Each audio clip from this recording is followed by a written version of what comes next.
All right, I'm gonna talk a little bit about game feel versus game balance. You've seen some of my videos where I talk about game feel and player perception, and I talk about game balance. Those are two sort of separate things, although you could arguably say an ability feels strong or doesn't. But when I say game feel, I mean how an ability feels to use versus balance, which is how much damage that ability then does, right? So Tracer, for instance, her blinks are an ability. It's a tool in her toolkit, and it feels good to use because when you blink, you don't just teleport to one side to the next. You actually sort of travel, like you're traveling through time. You're sort of fast forwarding, and it's not immediate. There's actually a 2 or 3 frames in there where she travels forward, and then when she does, the camera quickly changes and goes back, and that is what adds to the feel of making sure that this ability feels good to play. Uh, Same with recall. She throws her hands up, and the animation plays to help let you know, and you're traveling back in time, and it feels good to see that, like, oh, okay, like I pressed an ability, something happened. It wasn't just like you just snap into place. Now, feel isn't always dictated by, of course, like artifacts and animation, but it does help a lot. When I talk about sort of like game balance, we're talking about the damage on things. So, for instance, Reese's javelin. If I just throw it at a wall, how does it feel to throw the ability? How does it feel uh, when I press the button in terms of the timing, the speed? Does it travel at a good speed? Does it have a cool impact? Does it have a cool sound? Does it, when I press it, does it feel good to press that button?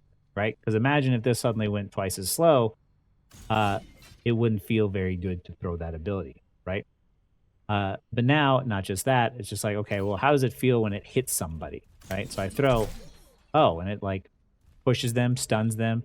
It actually feels very rewarding in order to see, like, oh, not only does it hit, it pushes them against the wall and it slightly stuns them for a second, right? Then after you figure that out, then it's okay. Well, you throw the javelin.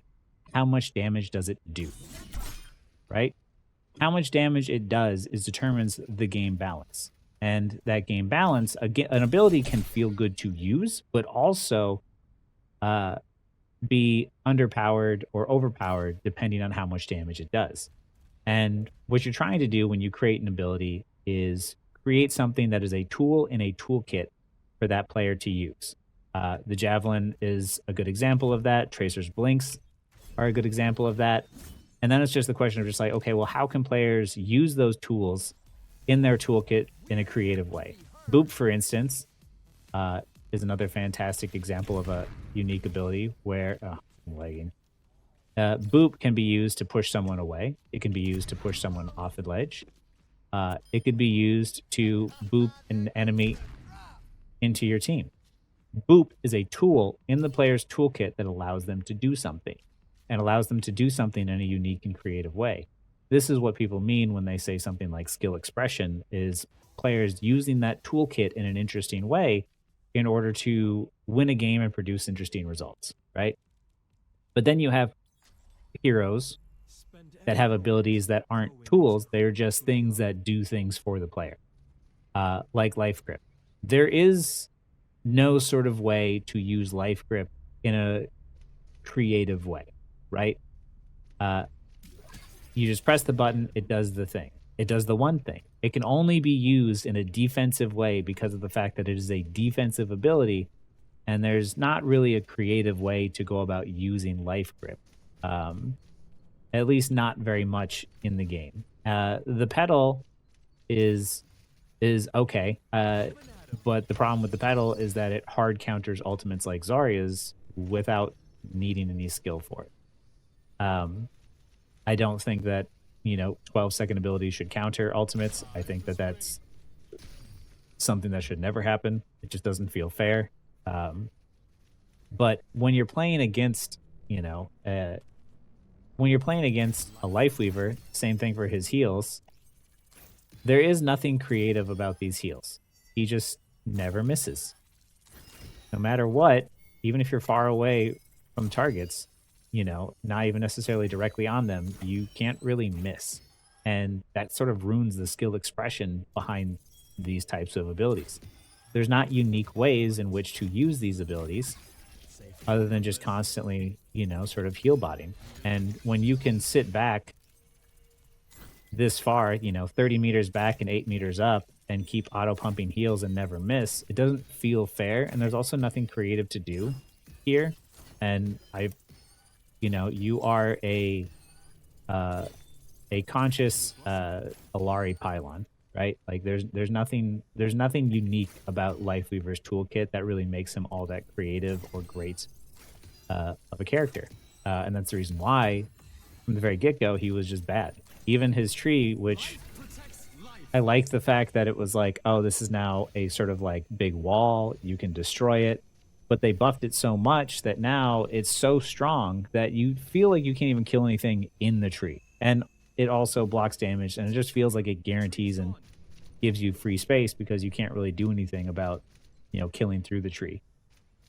He's just a very annoying hero to go against. He's a very annoying hero. He's not fun to play because there's no sort of skill expression. You just sit there and just sort of turn your brain off, and the abilities dictate this character and how strong he is. And you either have to you buff him until he's overpowered, or he's underpowered because of the fact that there's no way to use his abilities in an interesting way. So there's no sort of skill ceiling you're shooting for as that character. But it also means it's frustrating to play against because there's no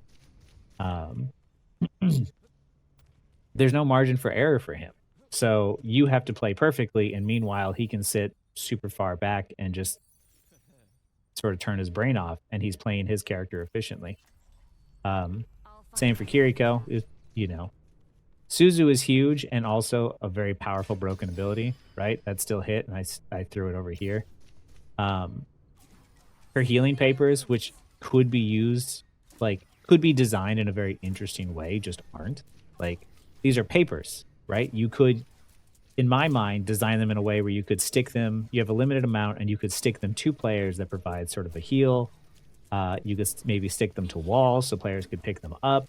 So you could throw them at a wall and the player could walk past and pick it up along the way. So, even if you can't necessarily see someone, maybe you could stick the paper someplace in a place where they could get it and, heal them from basically an angle you wouldn't normally be able to. Like, that then is a tool. This is really, really boring. And it's also, unfortunately, efficient to do.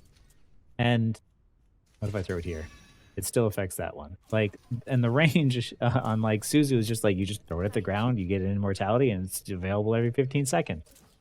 For Swift Step, you teleport only to allies, which limits how this player can use this ability. And it also means that you're incentivized a lot of times to do the wrong thing because of the fact that you can TP directly to an ally, and if you have no game sense, you will TP into a situation that you will die from. And this is why her win rate, I believe, is low, is because most people are never going to understand when to TP in and when not to. But it's also a very easy thing for players to do, so it's very easy for them to make the incorrect play. Versus if it was just able to TP 10 meters or something and also go through walls, then she could use it in a more creative way. She could use it to get away. She could use it offensively or defensively, much like Tracer's Blinks. But then it would also mean that she would want to position herself near a wall, so that way she could use that as a means to sort of juke the people around her. But that's not how it is. Her entire kit is abilities that do things for her, and they're not really offensive or defensive abilities. It's just an overpowered hero with an overpowered kit that does everything for you. And if you know how to play the game, creates a lot of value, and she's incredibly easy, but she's incredibly dull to play. It's not fun to do this, and even her kunai are basically just better Hanzo spam, in my opinion. And her ultimate, which is one of the best in the game, which just guarantees space. There's too much in a lot of the support kits that are abilities that they do things for you versus giving you tools that allow you to play the game in interesting and unique ways. And a lot of them tend to have this problem of just, auto aim heals, so you never miss. And if we look at Ana, who is, she's always been the favorite. People love to play Ana, but why? Well, it's because of the fact that her shots are both offensive and defensive. So then you have a choice, right? Which video games, player choice matters. Okay, I have offensive and defensive abilities. Do I heal? Do I shoot? Like, which is more valuable in this moment? Like, do I pick to heal my teammate a little bit, or do I pick to help him finish off the person? It's offensive or defensive. Same for the nade. You can use it offensively, or the sleep. You can use it offensively, or you can use these abilities defensively. And her nano, which I'll build up again. Her nano is also an ability that it's strong. It will give you space, but it doesn't mean that it's an immediate like, oh, the entire area is now locked down and you can't do anything in that space as long as somebody's nanoed. Like, it helps in terms of, making people sort of back up a little bit, but there's still other people that you can shoot. It's not a massive AoE that just dictates the entire game, which is like what a lot of new Overwatch 2 abilities tend to do. Is it's just, oh, here's this massive AoE ultimate that does damage. Here's this massive AoE ult that does healing. It's very uncreative in terms of like how you use it. Anna's nano is one where you have a choice and you have to not mess it up, but there's also a margin of error. You could nano the wrong person. Maybe you nano the right person, but you think later, oh, we could have won that fight if I would have saved the nano, or if I would have nanoed somebody else. Like, all of these things are player choice, and it's also, Ana has an inherent weakness. As powerful as she is with her abilities, she's non-mobile, right? So you as a player not only have the ability to make a lot of choices, but a lot of these abilities not only feel good to use, they feel fair to go up against, because there is a margin of error and there is a choice behind what you're doing. Whereas with Life Weaver and Kiriko and these other like just supports where it's just like, oh, like, I can't do anything until I see, lamp come out. So I just have to keep holding my abilities, because that lamp is for the most part used 95% of the time as a defensive ability to deny, right? And if you don't believe me yet, let's take a look at like Juno, right? Juno is the first support that people were hyped on in a long time. Like, actually hyped on in terms of being a good support. And why? Once again, she can do damage or she can heal. Options, player choice, this matters, right? She has a speed ring. Could be used offensively, could be used defensively, right? Mobility move. Could be used offensively, could be used defensively. She can use it in creative ways to get around.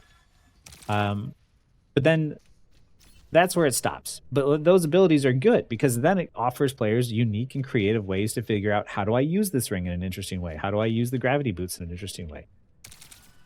When I shoot and do damage and I can heal, like, then I have choices. But then you have this ability, which it's like, why? There wasn't really any sort of player choice for what I was doing. There wasn't really any sort of counterplay for what everyone else had to deal with. And there also wasn't really a way for, as far as I know, to even tell that you're being locked onto. So it's like, you have mostly good abilities, but if you just would have left this off entirely and just given her more heals or more damage or something to balance that out, like, it would have felt more fair to go up against.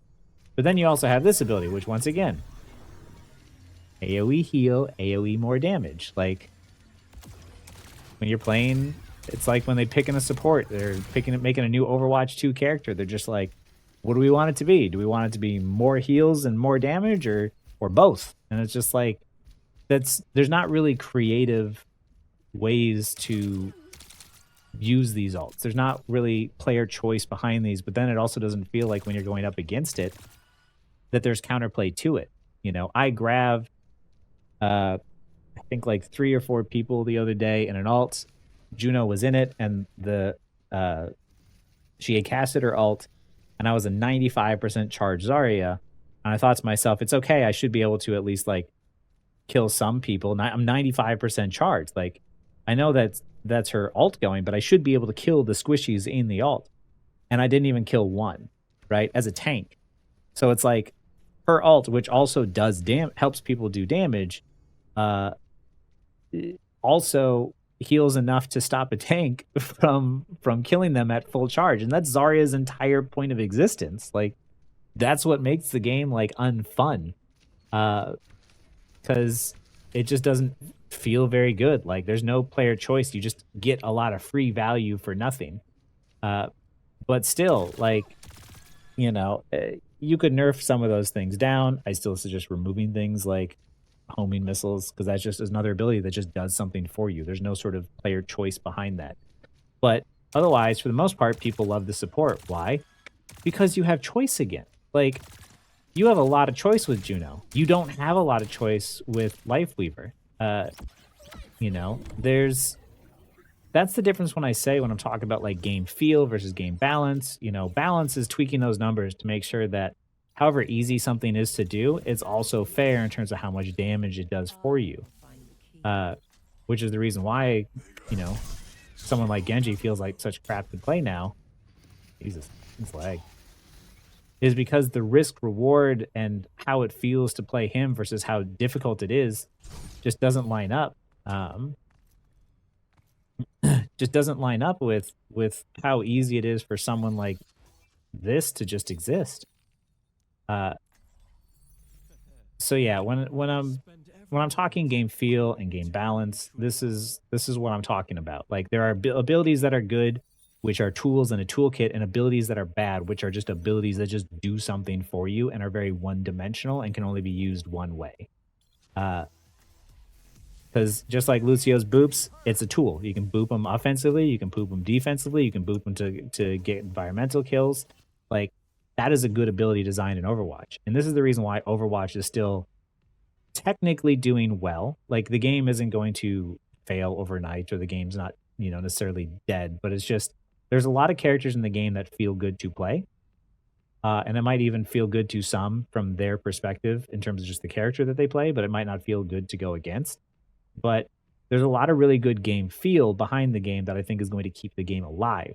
But in terms of its longevity, like, once you figure it out, once you figure out the strategy behind the game and like how to do everything, like, is it fun anymore? Because for me, as someone who was like a Masters GM player, like, it's no longer fun anymore, right? Because it becomes more one dimensional as I'm like, well, I can't use the tools in my toolkit to do anything fun because of the fact that I have 2 enemy supports on the enemy team that have immortalities, which will deny me 2 times at least, and then I have to basically try and kill someone 3 times with just my 1 round of abilities in order to make a play. It doesn't feel like I got outplayed. It feels like I'm just trying to get both sides to waste their cooldowns faster before my team, ends up throwing, right? Like, the point of game feel is that you want to make sure that abilities are a tool in a toolkit in which you can use in creative ways to have that skill expression in a unique and interesting way. Because if an ability is and can only be used in a one-dimensional, defensive only basically way, and they basically just get to hold that and not use it offensively or defensively, and there's no choice in the matter, then it's just frustrating because of the fact that you're not playing that, cat and mouse game, or you're not trying to outplay your opponent. You're just trying to get them to use their abilities, and then it turns more into like a World of Warcraft game than it does for like an Overwatch game. Because, like, a good example that I'll sign off on is Cassidy's grenade, right? Flashbang is significantly better than Magnetic Grenade. Magnetic Grenade was so annoying that the community hated it so much that they reverted it back to Flashbang. And it's not exactly the same as what it was in Overwatch 1, but there's nobody really I see complaining about it anymore. And why? Well, because now Flashbang is consistent. There's more ways to use it. There's more ways to counter against it. And it feels more fair to go up against than the Magnetic Grenade, which you would just, like before, yeet across the map and then have it sometimes turn a corner into you and then fucking kill you with, if you were a squishy. Like, changing an ability, you need to make sure it is consistent, it has better game feel, it feels more balanced, it can be used offensively or defensively in more unique ways. Like, there's lots of things to understand from the ability in terms of just like not just how much damage it does, but how unique in a way that you can use that ability. Because as a tracer, you're trying to bait the flashbang, and then that creates sort of this sort of like back and forth moment where if a Cassie throws the flashbang and misses it, he's like, "Oh, I made a mistake," and then the tracer capitalizes on that. But if he holds his flashbang, baits the tracer, and then flashes her, then it's like, "Okay, well, I used that properly." That's sort of like that's how you get those outplay moments with well designed kits where it's like, "Oh, okay, both players feel like they could have outplayed their opponent in that situation." But when you have something like a Suzu, right? Like, you're just attacking someone, and if they attack you, you just do that, and it's just like that's not that Suzu is not that's not a creative or anything way to use it. It's just you're just trying to get them to use the Suzu, uh, and that's not really it's just not a well designed ability. It's ability that can only be used one way, and uh, a lot of it just is they're not using the kit in an interesting way that it feels like you got outplayed. That creates player frustration, and a lot of the supports create player frustration, especially on the tank side, because of the fact that a grav doesn't guarantee immediate space like a like a Juno ult or a Kirikou ult. But yeah, that's what I mean by the difference between like well designed abilities and game feel versus poorly designed abilities that are one dimensional that just do something for you. They're not a tool in your toolkit. They're just, it's literally just like a free gimme ability. And for an FPS shooter, Overwatch didn't have as many of those early on, but as time has gone on, they've created more of them. And same for like uh, rig heals, right? Same thing. It's just how tell me how this differs from like Lifeweaver, right? Like there's too many of these things on the support side that there's no skill expression in that. It's just a matter of like when you decide to use it or when you don't. But in terms of skill expression, it just isn't there. And it always happens to be on the support side for some reason. And it's really disappointing because of the fact that Overwatch has a lot of really great heroes. It has a lot of really great hero identities. It has a lot of really well designed heroes that offer great skill expression. But I believe that if Overwatch wants to fix its player frustration and fix the longevity in which it holds players, it needs to address those abilities that do things for you that don't offer skill expression, right? And they can take lessons from this by Ana and Juno. Like, players love those two supports. Figure out why.